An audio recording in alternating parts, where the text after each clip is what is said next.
take a minute, get the links first. It's probably a good idea. Yeah, buddy, my little thing's working, so when I press go live, it starts recording automatically for me. Yes. I love automation, man. Dude, automation is so crazy. It really is. It's so crazy. Yeah, you have blown my mind so many times. My mind has probably been blown every single time I've been here. I'm glad to hear that because I like to try to blow people's minds. No, it's been a fascination of mine since I was a kid, man. I just love technology. And I've realized it will let you do almost anything you want. Yeah. You just have to figure it out. That's the hard part. I mean, yeah, it's tricky, dude. Don't get me wrong. I've been doing this for a long time. Not easy. Anytime I share people the ideas that you've shared with me about what we can do with Under the Bunk and like what we can do about like just automating stuff, people have been like, what? Like, who are you working with?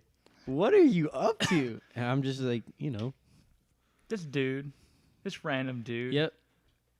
Hold on, I gotta fix something real quick. I can hear the audio coming from that. Oh yeah, headphone. I can hear it too. I can hear it too.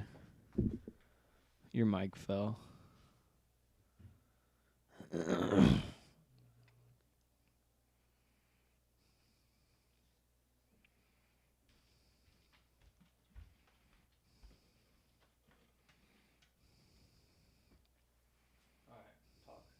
Talking. Ooh, that made it worse. What if you just unplug the headphones? Do you need the headphones? I don't know, because then it might come out. Talking? Oh, yeah. Yeah, I told you, man. That got worse. Jeez. Hold on, I'm sorry.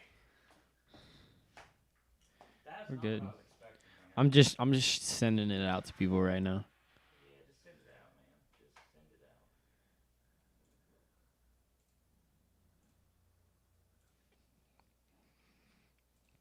We started in good time too, man. Yeah, we did. Have we ever started off the highway? But it's not. Maybe it's just because there's more people, but. And that's one of the things that was so hard for me with when I tried Under the Bunk as a podcast. So, hello everyone. What's up? This is episode 1 of What's in Your World, hosted by me. My first guest is gonna be my tech guy, my former private coach. That's true, yeah. That's how we met. Yeah, my dear friend. Now, I'm happy to say, someone who is an inspiration to me when I was like 12 years old, and now we're still hanging out. Still hanging out. Still hanging out, man. I'm glad to hear all of that. I don't look at myself as any of that.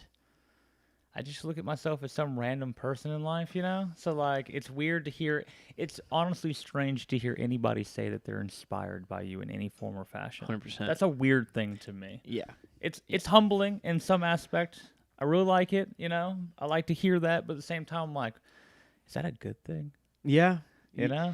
Because that means I have to trust that, like, what I'm telling people and what I'm doing is actually, like, good and on the right path, Am I telling you the right things? I don't know. Yeah. Man, so when I got into coaching is when I really realized, like, people listen to what you have to say. Yes, they do. And then they believe it. Yes, they do. Yes, and they follow it. Wow. Yeah. That's so weird to me that there's a kid out there right now that has listened to something I've said to them and used it. Oh, 100%. So weird.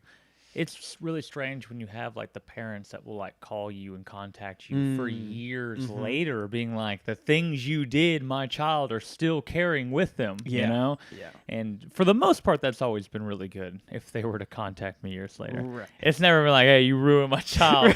Luckily, that's never happened. But, like, that really, I've always enjoyed that part. It's really kind of a cool thing.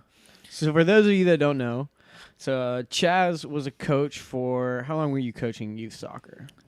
Man, I guess 10 years. 10 something years. like that, I would say. Yeah. About 10 years, roughly. And then the year you moved on was the year I started coaching.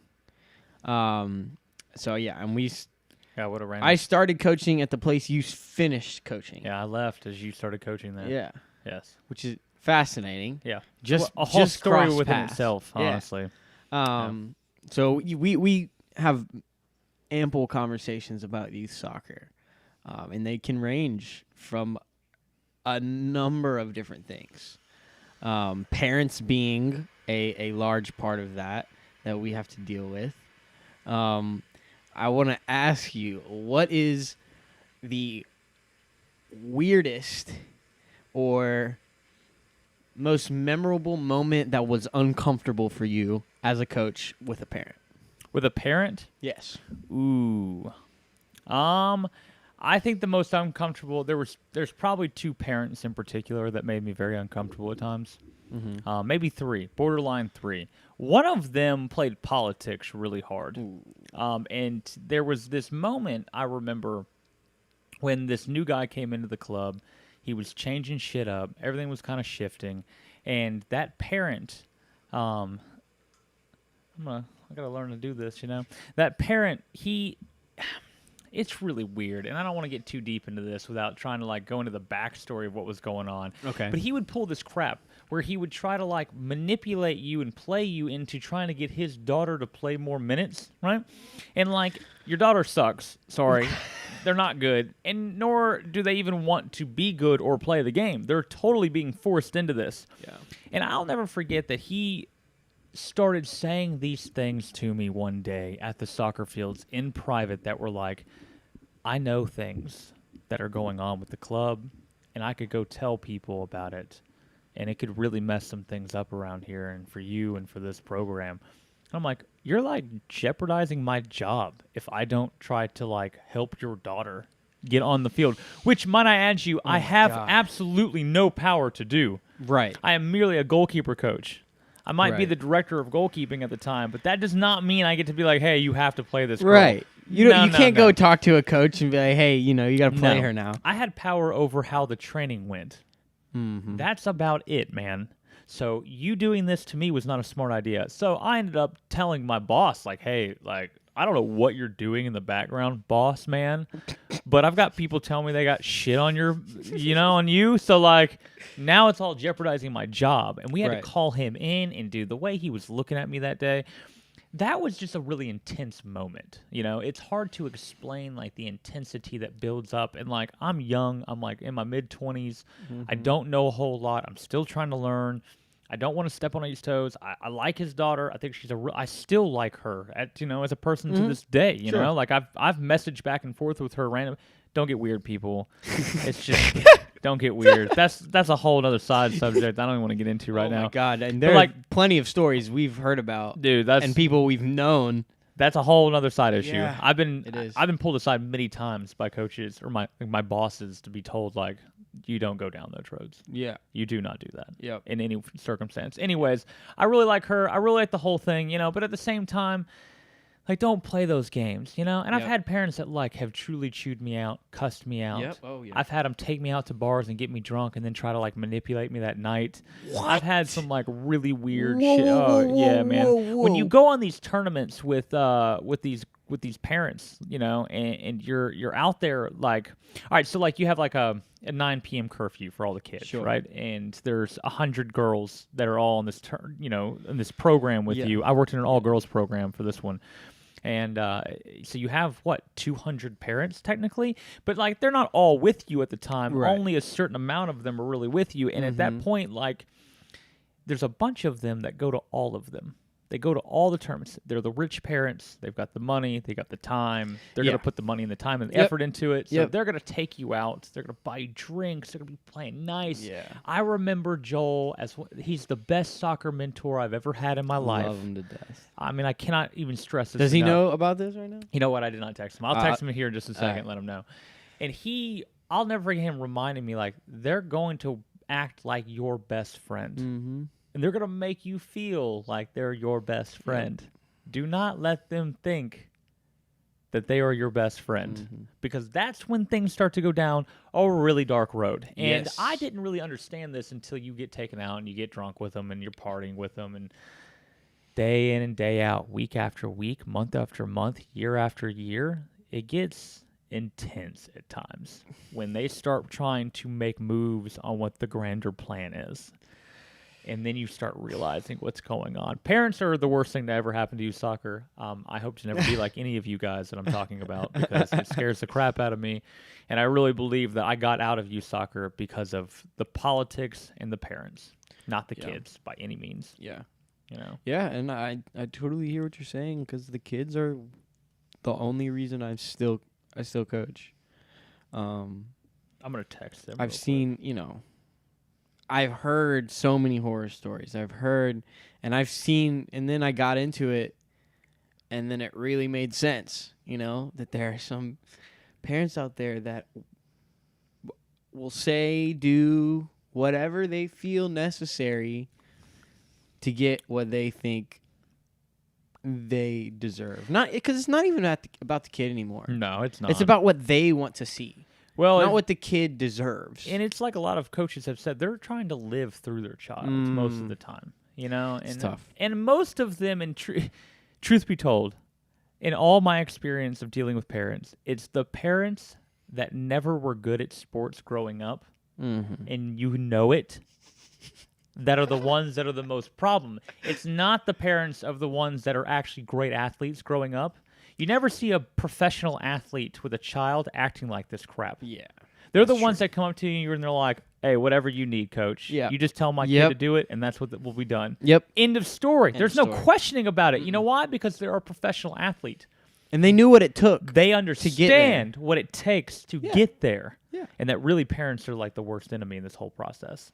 It's the ones that are the guys that you clearly know were never good at sports. Ever. And I'm not trying to be mean to you people. I'm just trying to say that, like, typically what I've run into, those are the ones that give you the most problems. They're the ones trying to play power political games behind the scenes to get you to play. My parents never had to pull that crap because they knew I was just going to work hard. And if I didn't earn it, I didn't earn it. If I didn't make a team, I remember my dad always asked me, well, do you think you were better? Well, maybe you weren't good enough. Dude, your dad's the realist. He's so. We're gonna talk about him soon. He's a whole other conversation. Yeah. He really is. But like, truly, the most like level-headed, logical of like. My favorite of him was like I'd have like the worst game ever, and he knew that it would always bother me. He never really had to get on to me, but like I'd get in the car, he'd be like, "So, wasn't the best game."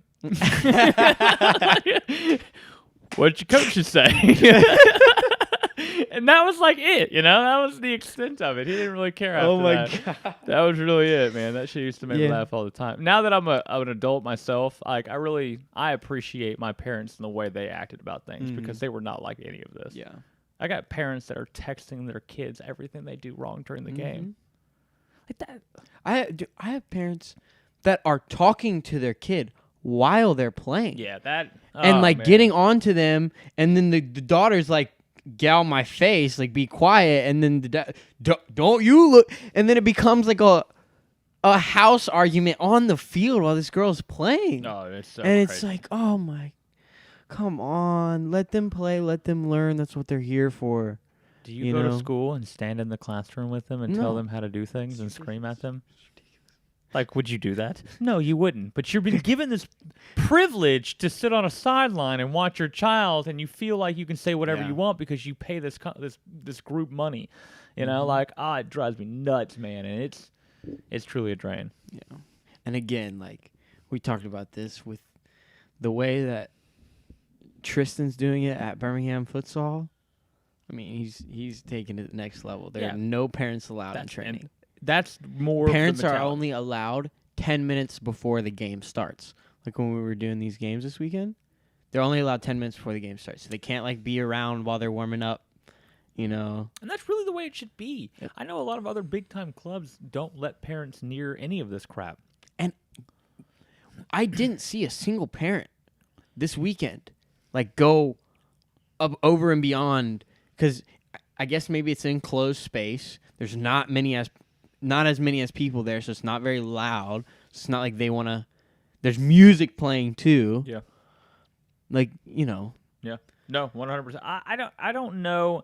I've also believed that when it comes to Busa and in how bad it can be there, it's a combo. The ecosystem there has been almost designed to where this can be allowed. you know. So like it's embedded now into the way it works. It's a systemic thing that's going on now, and then you combine that also with the idea that like it's in a really wealthy part of the city. Yeah. And then therefore you have people who are used to having that power and that control and that ability to kind of say whatever they want, and they can just do it, and that's how this works. And to a certain degree, that's really how Busa operates in a lot of ways. If you want to do whatever you want to do and you pay money, then you can do whatever you want to do. Yeah. Really, though, you have to pay money and your kid has to be good. Yeah.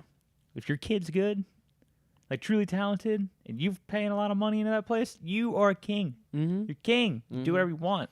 And if you have a large mouth, yeah, you know, then it'll help you even further at certain places. Become friends with the right people. Yep. That's what I would suggest. Yep. If you don't know who the right people are, then you clearly are not being friends with the right people. You don't know, and you need to go ahead and get out now. Yeah. So let me ask, let's backtrack a bit. Let's talk about when you played.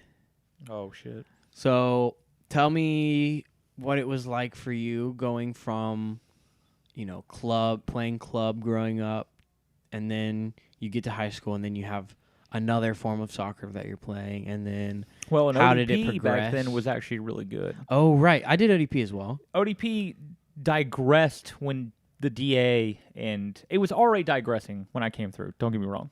You know, it was not what it was, I think, at some point.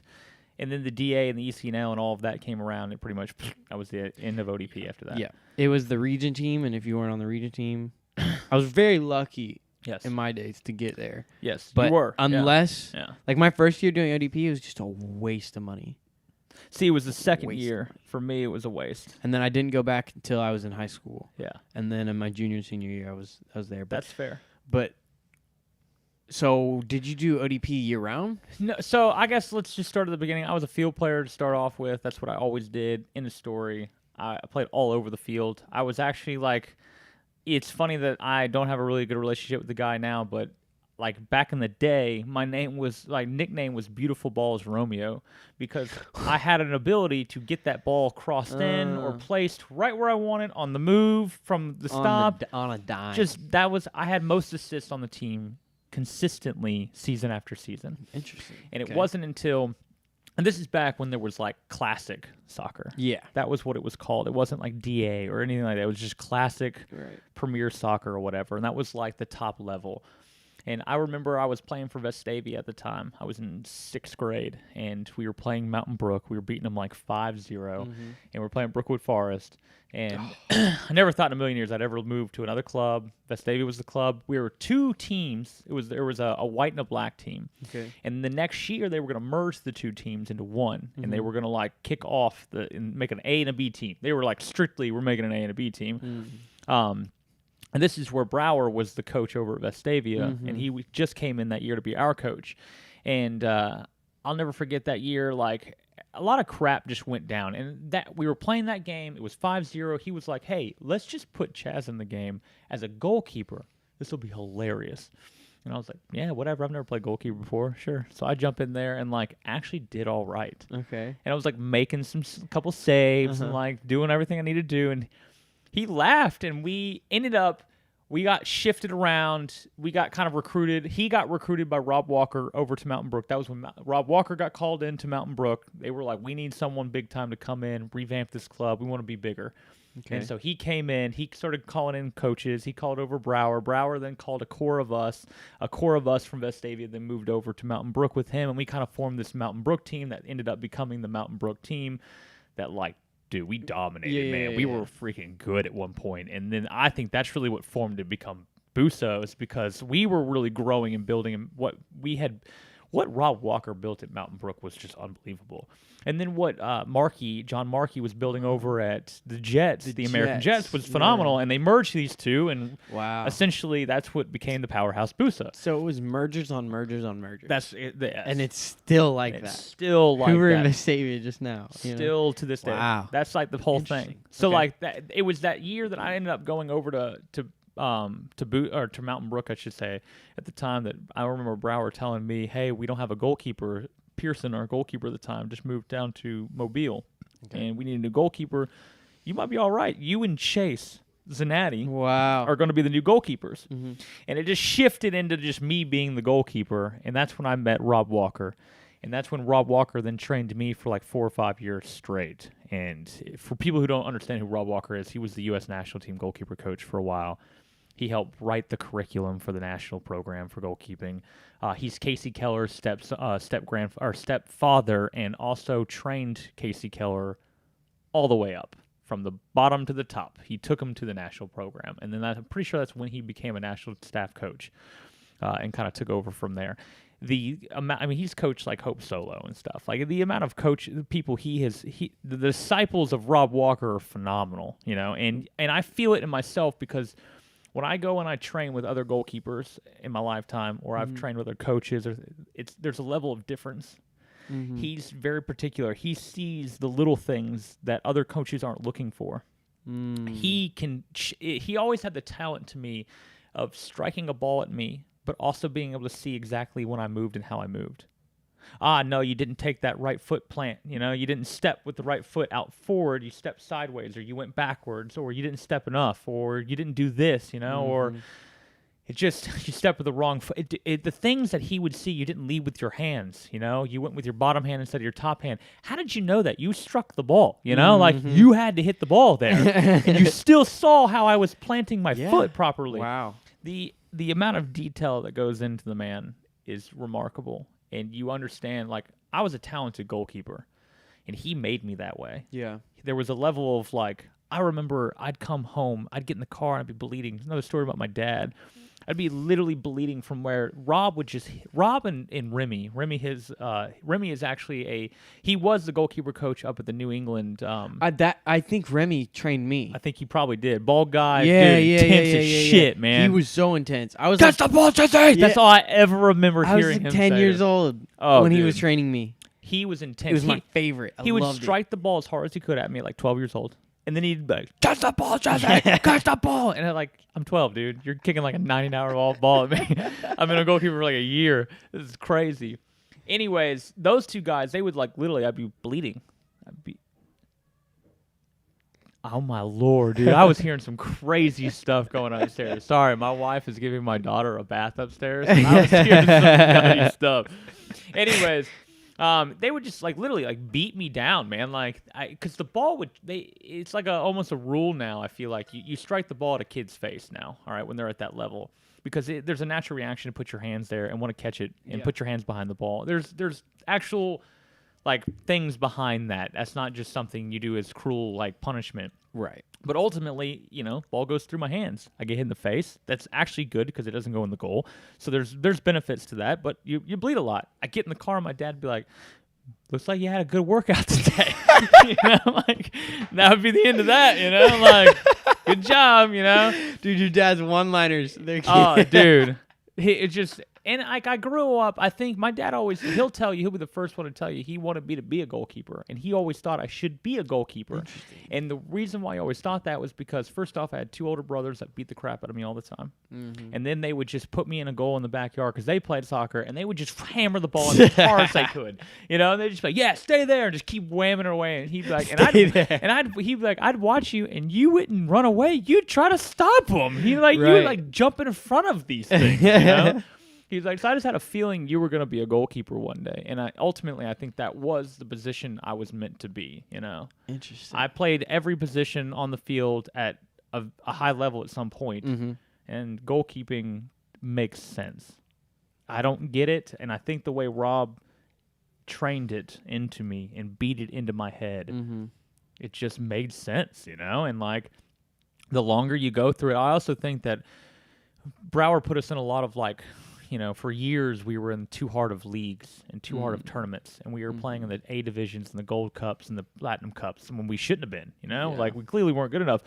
But he did the right thing. We would lose 11-0 for years, man. Yep. This went on for years. Yep. I remember one time I was literally losing 10-0 in a game in Rome, Georgia, and I was just laying on the ground in the goal from one of the goals. I was just getting beat up, and this girl, she had to be like 16. I was probably like 12 or 13, and she just standing there staring at me. She goes, "Oh, man, I feel so bad for you. It's okay, man. Get up. You're doing a great job." I was like, damn, we're getting tore up. But it took all of that to get to this point where junior year, oh my God, it was like our coming out party where we called it taking belts. Every state we would go and we would beat a state champion. We took the state belt from them. Oh, we were going around taking belts. See, that's what it takes. Yeah. In terms of like youth sports, not just soccer, but the ability to take that, to take all those losses. Yes. And know that it's for your own good. Oh, man. Oh, man. Like, when the team I coach, for example, we didn't win a single game a year ago. Yeah. 0. Yeah. We scored, I want to say 2, maybe 3 goals in a whole year before COVID hit. That sucks. That sucks. And it was like, we didn't deserve to win any game. We didn't deserve to score any goals. I mean, we didn't. It's just true. But then they know what it's like to feel like that. And then they don't want to make that feeling come back. I've always said, Slim, and people take this however you want, but you have to understand wrong to know right. Yeah, you have to understand pain to know what it feels like to be good. Yeah. So you have to understand what it's like to lose, to really fight, to feel that real just pleasure from the win. Winning state championship to me was the greatest feeling in sports I've ever felt in my life. Mm-hmm. And I threw my gloves up in the air and dropped to my knees and put my head down, and I'll never forget thinking to myself, it's finally over. I did the one thing I've always wanted to do. This was all I wanted to do, really. I wanted to go pro, but by that time I think I had realized that that shot was never going to happen. I had trained with those guys. Yeah. I could make those saves. I could do what they could do. I wasn't as good as them. Yeah. It just wasn't there. I couldn't command the air the way they could command the air. I didn't have a left foot the way they had a left foot. It became the small things. Yeah. Sure, I'm just as fast as you at making a save. But I can't get out of the small situations that you could, and I can't demand the air like you can. I'm not as tall as you. I can't get there. And certain things like that. But I just remember, dude, that was the greatest feeling ever. I had lost the state championship every year leading up to that. I had never won it one time. I had been trying for a year. I had made it to the semifinals of the finals of the state cup at the highest level every single year of my life leading up to my senior year, the very last one. And we won 3-2 with 4 seconds left in the game off of a free kick. Wow. And the man who scored it scored all 3 goals in the game to win as a hat trick. Wow. Unbelievable That's game. Incredible. Unbelievable. That's and incredible. Won me my dream, you know? Yeah. Like, that son of a gun on hell, you son of a gun, to this day, you know? I still have that little medal that and everything. Like, that was a monumental moment that you work really hard as an athlete for. And it feels really good when you get it. I always just played on a good-ass team. I won a state championship every year except my freshman year. It was different for you. It was like 8th grade or freshman year. Yeah, see, it's different for your time. I won when state you came championships when I was 9 years old. Never could do it. Vestavia was so good at our age group as well that we always met, and they always beat us by like 1 goal. Yeah, that was us with Hoover. We would always play God, Hoover. And then when we got older, it was Vestavia because all the Hoover kids came to our team. Yeah. See, that's what we started stealing Vestavia players. Yeah. And then after that, it just became, and then we started stealing Huntsville and Auburn kids, and it became like a mixed match of players. And then we just started tearing people apart. It got dirty, man. And then you go to high school to kind of keep going with your question, and it just becomes like a joke, man. Like, and I've been playing ODP. ODP was really fun. You go off to the summer, and you go. Everybody, all the states would come together in Tuscaloosa, and you'd have this regional tournament. Alabama versus Mississippi or Georgia or whatever, and then all the goalkeepers come together, you all train with each other, and you just kind of go through this whole picking process, and like, of course, the 2 national team goalkeepers, both of them in my region. Both of those sons of guns played in Georgia. I couldn't, so training with those guys, and the part that pisses me off is that the other guy who I know I was better than that played in Alabama with me, I quit it was 2 years later I quit because I was like, dude, I'm not doing this anymore. He gets the regional pool spot. Wow. And I thought, man, if I had stayed that year, I probably would have gotten the regional pool spot because those 2 guys quit. And I thought, that sucks, man. But ODP was really cool. Really good challenge, really good competition. I really liked the way ODP was doing things, so I played ODP in club for years. I even, for a while there, I played on a rec team and a club team and ODP. And I just couldn't stop. You know, I literally just get out of the car and I'd run on the rec field, and the coach would be like, dude, I don't care. You're a club player. And they know it. So, like, dude, just go win us a game, you know? Yeah. And then high school, you're like, this is a joke. This is a joke. Yep. I'm trying to like really make myself better, and here we are trying to learn how to do a V or whatever, you know, like a side step. We're just like crossing balls all practice. We convinced this is not a joke, dude. This is when I say it, I feel like I'm joking, but it's really not a joke. And you can ask anybody on that team will back me on this one. My freshman year, there was only 4 or 5 club kids on the team, but it's freshman team. Mm-hmm.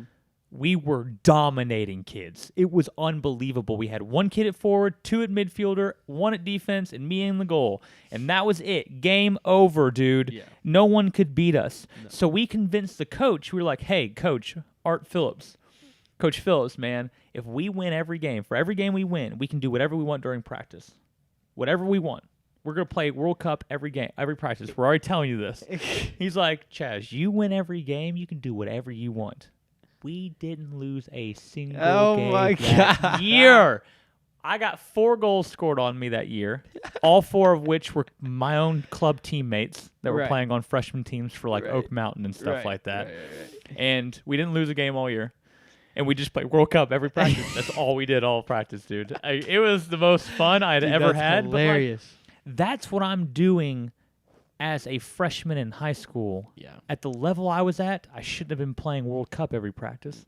And you shouldn't have let me do that. Yeah. Of course I was going to do it. I was 14. Yeah. Of course I'm going to take that opportunity, you know? And, like, I'm better than everybody else around me. Not to be a jerk, but you experienced this as well. Yeah.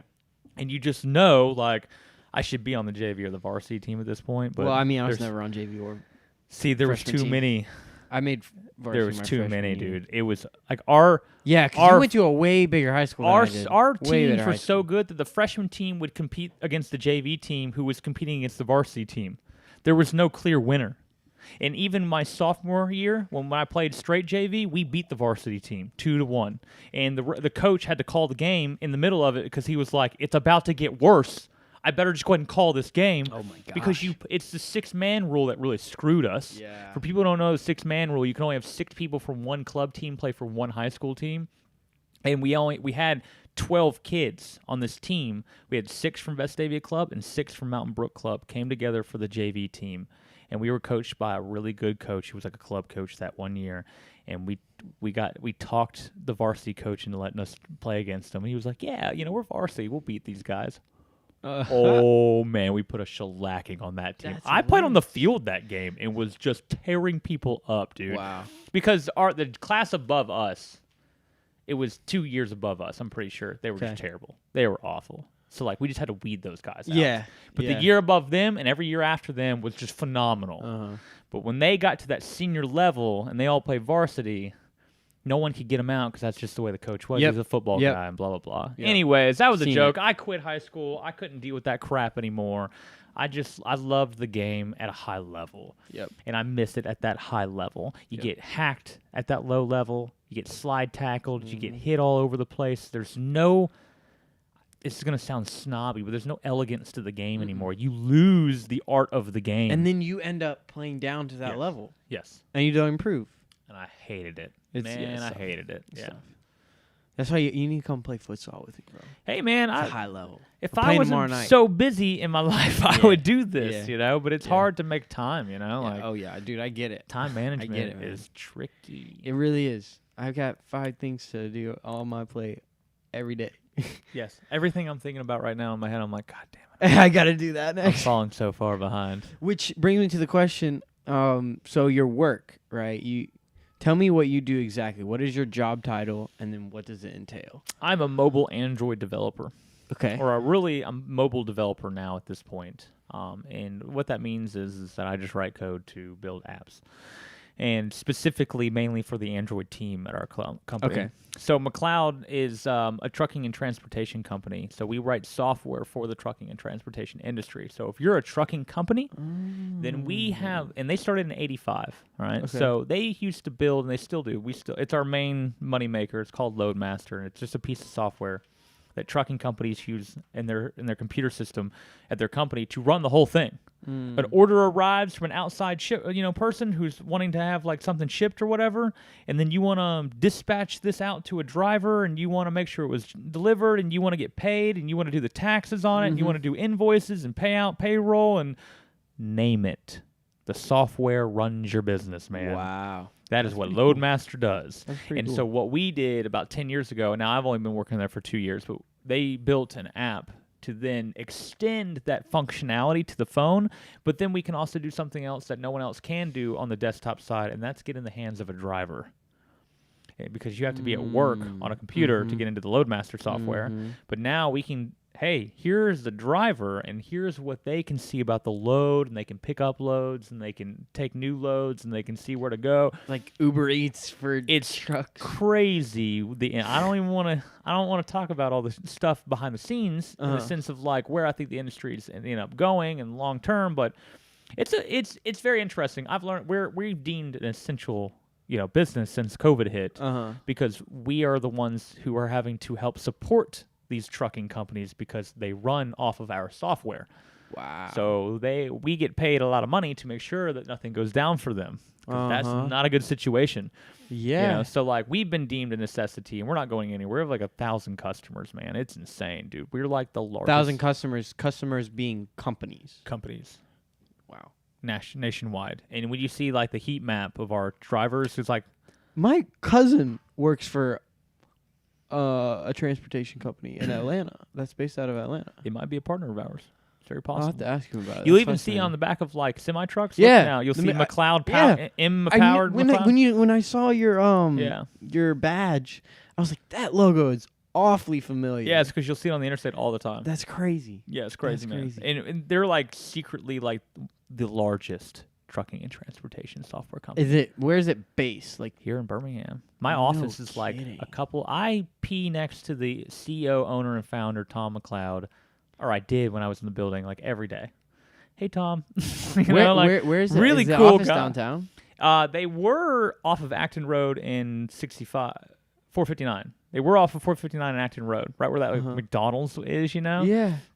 But now, if you're on 280 and you're going towards like Chelsea and everything, there's like a big office building suite on your right-hand side, and there's like a big fountain. Yeah, I know exactly where that is. My office looks over the fountain, pretty much. No kidding. Yeah. That building is That so building. cool. That's our building. Yeah, That building is really he paid cool. good money to have that building. I'm but sure it's he did. It's nice, man. It is I'm sure he legit. did. I mean, You they used to live over there, didn't you?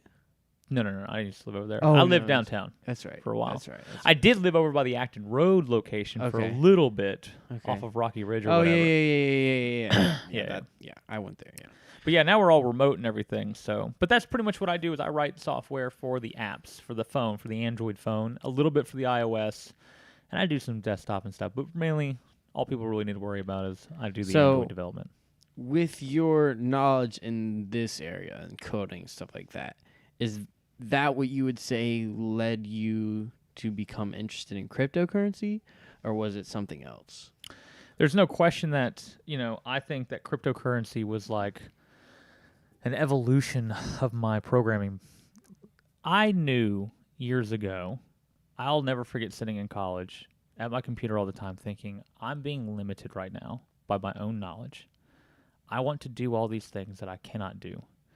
And the reason I cannot do them, the conclusion that I came to was that I don't understand programming. And lo and behold, years later, my brother talked me into it, and I started learning. And it was only when I opened that door, it's a book I want to write, Opening Doors. Once I opened that door of programming, it led me to a bunch of new doors that I suddenly could understand. You can't understand certain things in this world until you understand some foundational things. Sure, So, absolutely. learning programming opened all these doors, and then I suddenly realized, oh man, I know exactly what this crypto thing is. Because people only see Bitcoin and digital money. That's all they see. Yeah. This is mainstream digital money thing. And they're Right. like, it's just speculation. Right. When I heard about what Ethereum was and what they were doing, you take away the cryptocurrency part of things. You take away all of the side of the digital money aspect, and you just look at the software part of it, and you think, this is freaking revolutionary. This is absolutely revolutionary. And I never would have understood any of that if I hadn't have understood the programming side of things, because that helped me understand a lot more. Once you understand programming and kind of how the programming world works and networking and things like that, then you can understand how the World Wide Web works. How did we get here? How did we make it to where we are? And what are all these things? How does this video go from a camera to a computer to the internet so everybody can watch it? How does that work? Yeah. I want to know the underlying technologies. And when you learn those underlying technologies, you can start to see how then revolutionary things are to that technology. And that's what cryptocurrency really is to me. It's a revolutionary act of innovation towards technology. Yes, it also might be revolutionary money. There's no question. But it's also changing the internet and the World Wide Web in a way you do not understand, and you can't. Okay. And you won't. See, for that's many what years. I was gonna ask. What door do you think opened by cryptocurrency being the decentralization of the web. decentralization? Okay. There's no question. Okay. The way everybody needs to understand the world right now is that we all go through a centralized web. When you go to a website, all of your information, who you are, goes through a centralized server, Amazon or Google. They own the computer hosting the website. So you have to go into their server, their computer, right? A server is a computer. You just go into their computer. They know who you are. They know everything. Sure. They control everything. Sure. Amazon goes down, it all goes down. The decentralization of the web took all that away. You have to trust Amazon. You have to trust Google that they're not going to take your data and steal it, manipulate it, give you bad stuff, cheat you, sell your information. They do all these things. Everything I just named, they do it. Yeah. You have to trust these guys, okay? And in a decentralized web, you don't have to trust anybody. All that's gone. Trust no one. It's all run by computers. So now you take away the money you have to pay for middleman. Right. And then you take away the trust you have to have for people. Corrupt people. People are corrupt. We've had this conversation millions of times. Yes. If you can't trust people, then you can't trust people in a government. Then why would you trust them part of like money or any of this other stuff? The internet, any of it, your information. Yep. People are making money off of your information. They're making money off of you by taking your information, selling it. Right. The decentralization of the web takes that away and says you now have to pay me if you want my information. It's a total different shift in paradigm. Yeah. And it's like, to me, it's the Internet 2.0. What you knew is the Internet is now going to totally change in a way you've never understood, and they're going to live and exist side by side. They're not going to take the centralized way away. No. Sure. That will always exist, and it should. People are always going to buy into that. And it should exist. It's a great system for its ways. It has Amazon. There are certain things its purpose, 100%. that has a purpose for it. 100%. But then there are certain things that the decentralization of the web is going to, like, the biggest one that I can try to say that I think people really harp on right now and really understand would be the voting system. Yeah. You can't trust a centralized voting system because it's only one point of failure. But if you create a decentralized version of this, then now you can have a voting system that no one has to trust anybody because it's just a computer. And when the computer's running it, you can't manipulate this code anymore. Right. You can only manipulate it beforehand. As long as it goes through an audit and everybody trusts on that part of it, you're good at that point. And I think that kind of part was the part in the crypto world and the technological world that really changed everything. It showed me the future of where we're headed. Yeah. And then I started realizing, I mean, we're talking surface level crap here in crypto. Yeah. How far this goes, it becomes science fiction to people when I talk about it. And then I think to myself, this is not science fiction at all. This is happening right now.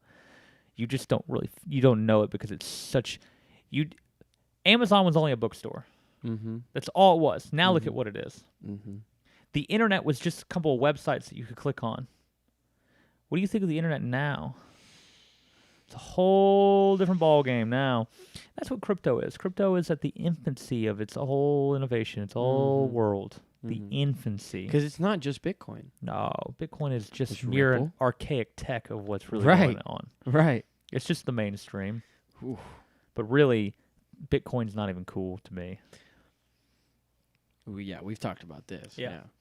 So, it's a lot to take in, especially for someone that's not very educated on the matter. It's hard, man. Because There's a lot, dude. We talked about this before we went on air. Every time I'm here, you blow my mind with something. Usually it's stuff about cryptocurrency or automation or I don't know what else. The 2 weeks ago when you showed me a Raspberry Pi. Yeah, you I was love like, the Raspberry Pi. You got pie here, bro? Like, I'm trying to eat. Yeah, that was actually really fun. Describe to those who don't understand what is a Raspberry Pi? What is that? A Raspberry Pi is literally a full computer, but it's like this big. You know, so like all it is, like you think of a computer as like a big old box and it's got like all these plugs that you can plug into it, but really it strips down what a computer is into the smallest, most tiny little form that then you can pretty much do. It's a blank canvas. So you can hook things into it and do hardware expansion, or you can load software into it and have it run whatever you really want it to run. And the key part that really people need to understand about what a Raspberry Pi is, it's an Internet of Things device.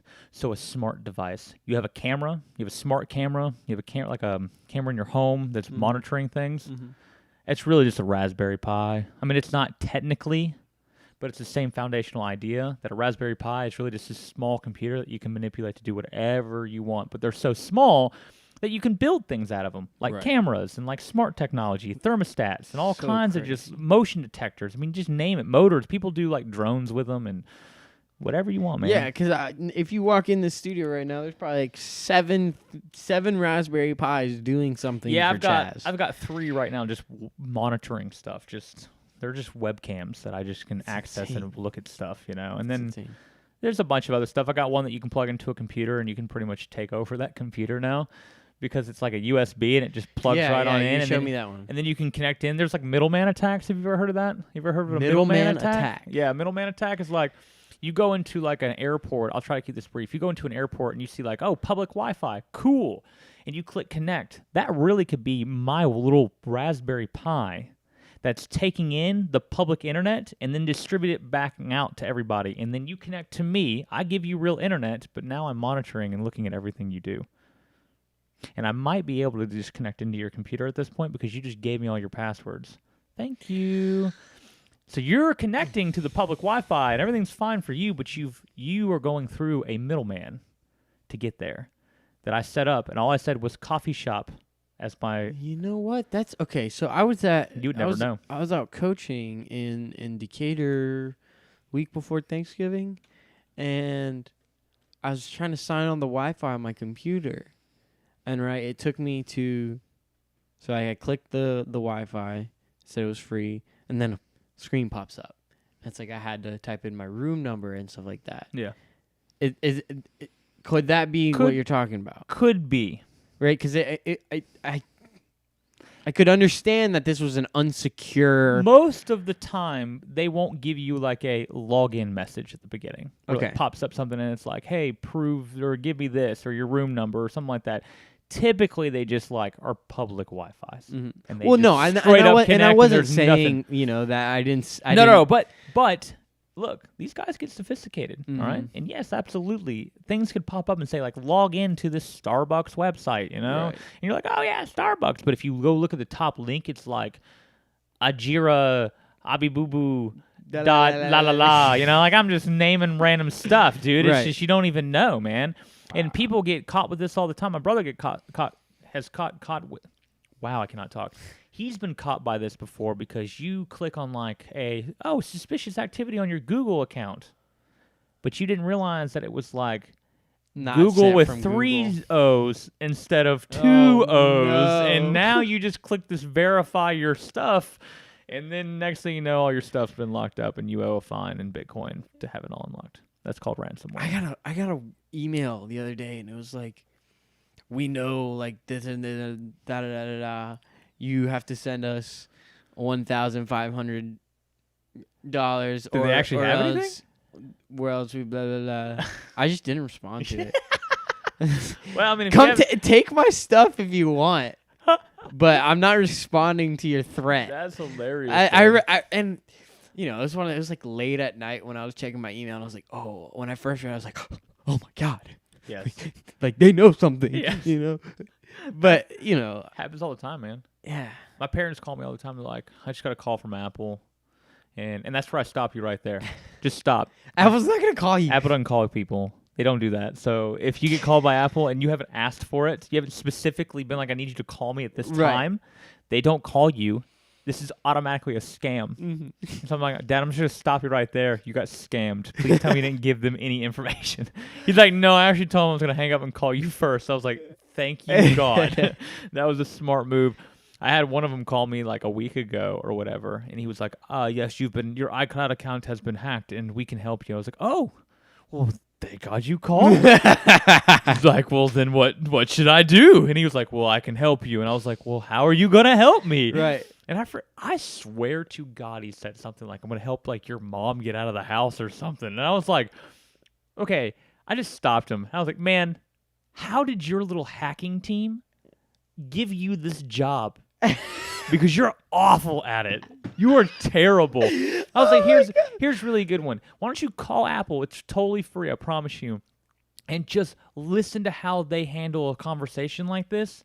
And maybe you will do a little bit better next time, because this is piss poor. And then you know what he said? He goes, fuck you, asshole, and hung up on me. I was like, man, that is great, dude. Dude, I saw a video the other day.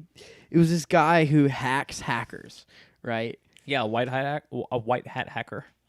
I guess so, but the dude, he was videoing it, and he had like the guy on the other line on speaker, and you could hear it, and he was like just like screaming, "No, don't do this!" I have thought about setting up a computer. Dude, you should do that so that they can hack into it. I'll give them access to this computer, but it'll be totally contained, you know, and then I can just get all of their information, and I can try to hack them back, you know.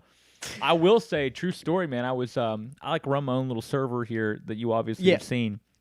My little server room, and I monitor it periodically, and I make sure like everything's going fine with it. And so I was looking through some logs one night, dude. Total accident.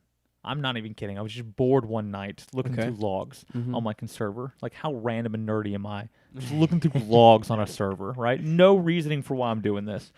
And I see something suspicious, and I'm like, this is weird. Like, a ton of logs are in this one. It's a huge file. So, like, I go in there and look, and I'm like, someone looks like they're trying to log into my server.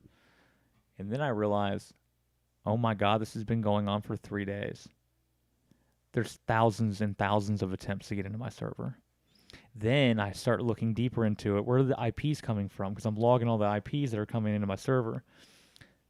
3 separate IPs from China are trying to hack into my server through a brute force attack on my SSH. And I thought, what am I witnessing right now? Dude, I saved everything. Okay. I have it all documented and saved. I have those IPs now saved so that I can monitor those IPs.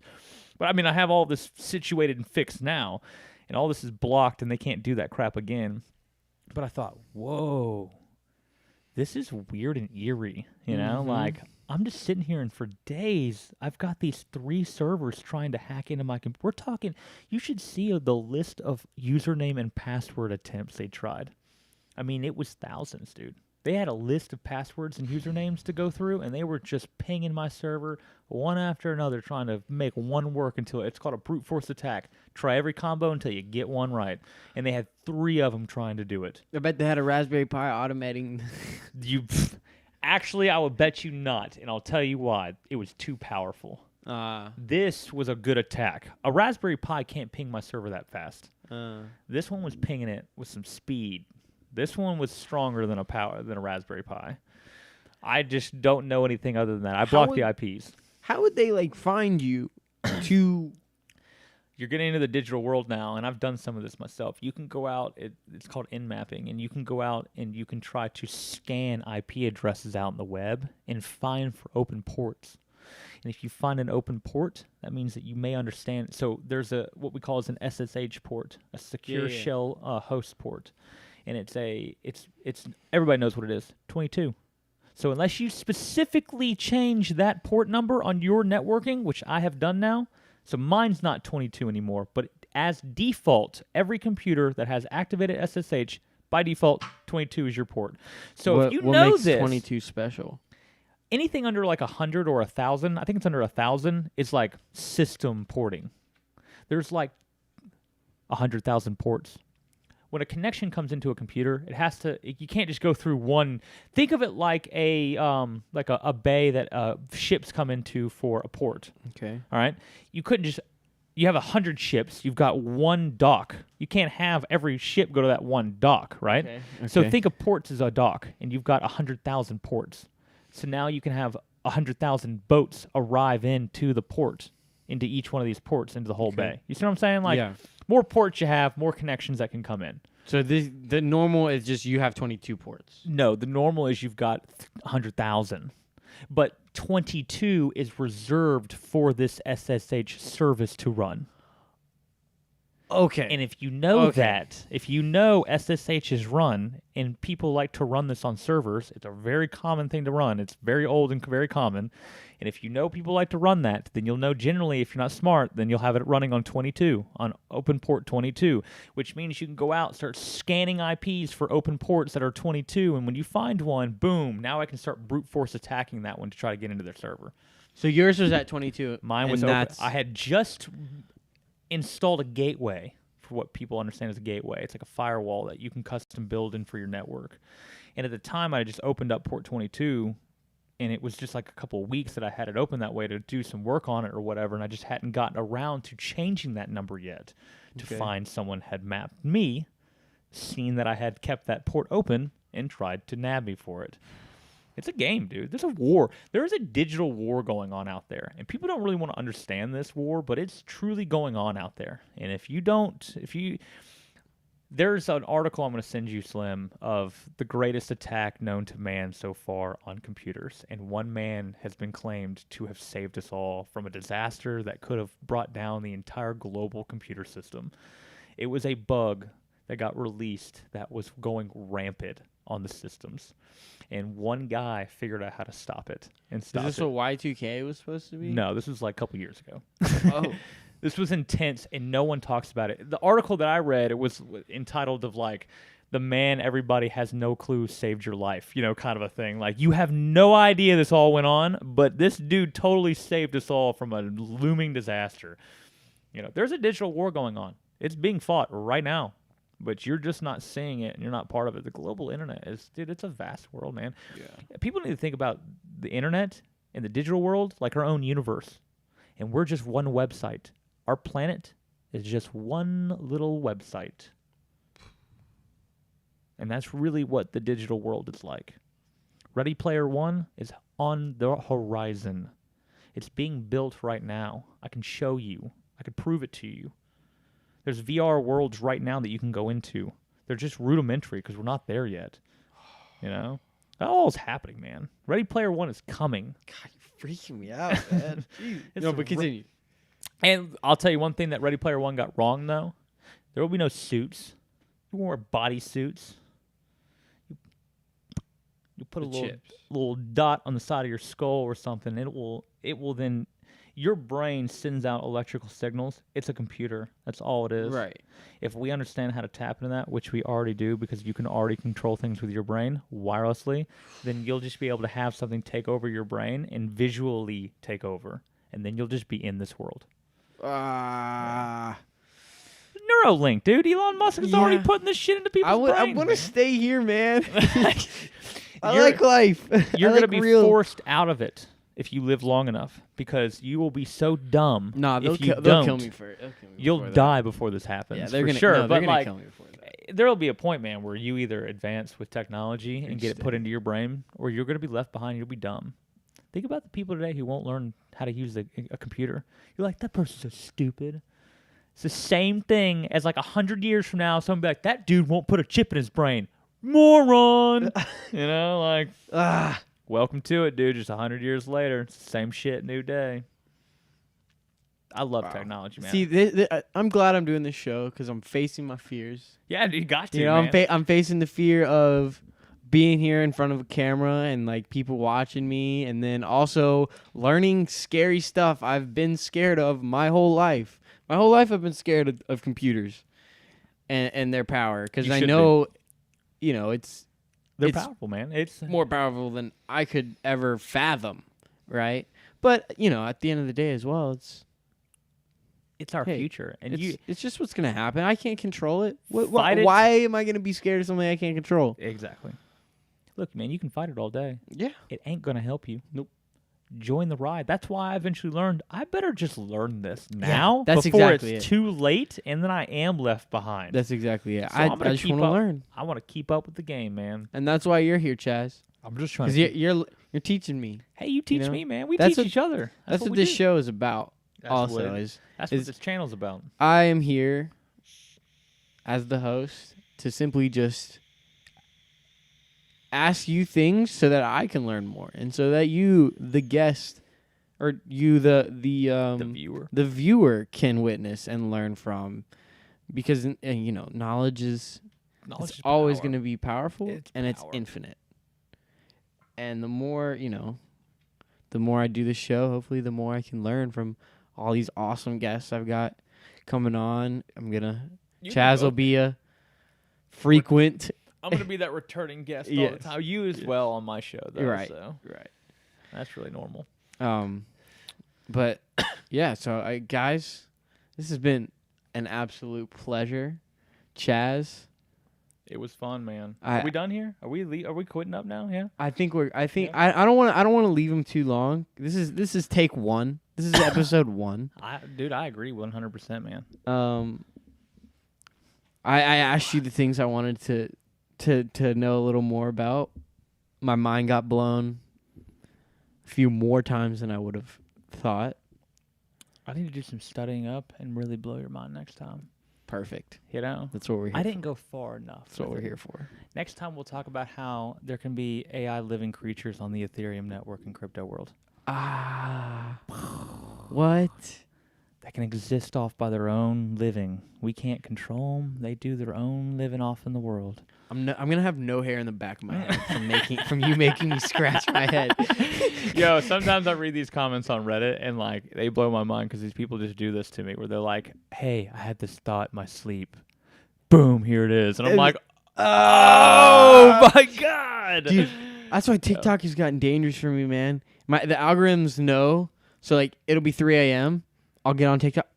Conspiracy theories. Yes. And I can't sleep at night. Yes. I'm just up all night thinking about, all this crazy stuff. Dude, I know it, man. I've been there. Every night, actually, I feel like I'm there. But we have to keep going. We have to keep asking the questions. Oh, 100%. We have to keep doing what we can to find out more that we shouldn't be knowing about. That's what I've always hated the government so much. They keep too much shit from us. I think they have alien technology. I think they've got all kinds of stuff. I think they don't want to tell us anything. Yeah. And I don't blame them. No. Because I think you can't blame. I can't. Because it would cause some mayhem. But, I think Bob Lazar's right. I think some of these guys are right. I think we do have alien tech, and we've had it for a long time. Mm-hmm. And I have a feeling that a lot of the advancements that have taken place in our world have come maybe from this idea that we have seen things. That's funny. Yeah. Last night, 3 a.m., conspiracy theory talking about the pyramids. Oh, man. That's... The pyramids are the exact same dimensions of the speed of light. Oh, weird. Is that real? Yeah. Down to the 7th decimal. Dude, how are they so precise back then? Because aliens. Yo, I'm pretty sure I read somewhere that those pyramids were one of many that were built. We're talking yeah. There was some in South America, and they're all perfectly aligned. Yes. On the same Yes. Plane. And they were all There's like South Pole, destroyed. North I heard Pole. one guy went around trying to excavate all through all of these and destroyed them all, trying to find money and like gold, and never found any. Oh my god. Like what? Humans would do that. What a human What a being. human What a thing. human What a being. human being. They're the most invasive species, man. It is nuts, dude. If anything is invasive in our world, it's us. Oh, Who's done the most damage? Well, that's why. Mosquitoes? Yes. Bamboo? Yes, mosquitoes. I hate mosquitoes. Yeah, I hate I'll mosquitoes never too. do- Don't get me wrong, but But I we've done agree. a lot worse than sucking on humans' bloods. I agree with you 100% on this.